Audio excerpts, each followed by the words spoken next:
KNX 1070's Randy THRU. Including a Long Beach State alum who's heading to that Hall of Fame, Ed Ratliff, joining two-time All-American John Havlicek, who later played for the Celtics, Indiana's Quinn Buckner, Rolando Blackman, who played at Kansas State, North Carolina alum Charlie Scott, who played one season for the Lakers. He's also going in, along with longtime coach Lou Henson and a couple of other coaches.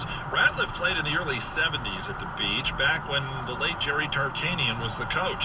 He also played in the Olympics during that controversial 1972 game where the Soviet Union got so many chances to win in overtime before they finally did.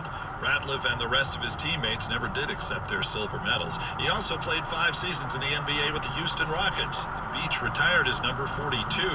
The induction for Ratliff and the rest of the induction group for the Hall of Famers will be in November in Kansas City.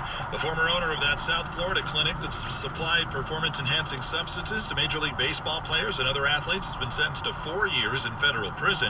Anthony Bosch pleaded guilty in October to conspiracy to distribute testosterone. One of his customers apologized in a handwritten note today for his part. Alex Rodriguez of the Yankees. Sports, 20 and 50 minutes past each hour. Randy THRU, KNX 1070 News Radio. Do you have one or more open sores on your leg between your knee and ankle that just won't heal no matter what you've tried?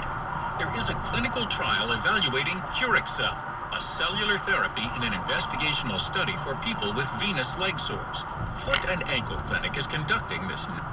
Although he's been on the city council, he's the only black person for most of the time in Leeds government, and white people still pretty much run the town.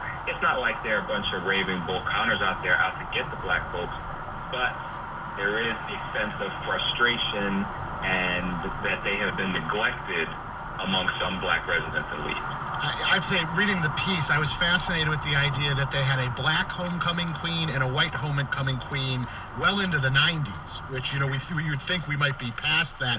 I'm curious in terms of leading off the site. Talk about the cultural significance of, leading with Charles Barkley and sort of his reach and why he's the ideal subject for the undefeated to ultimately launch with, basically.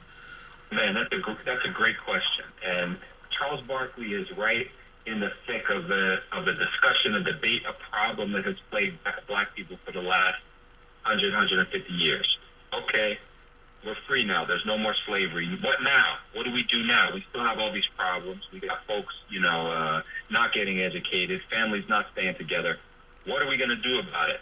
Whose responsibility is it to deal with this problem? It's ours in the black community. What responsibility does the white part of things have to address the situation, address this hole that has been dug for the black community? We're still arguing about this right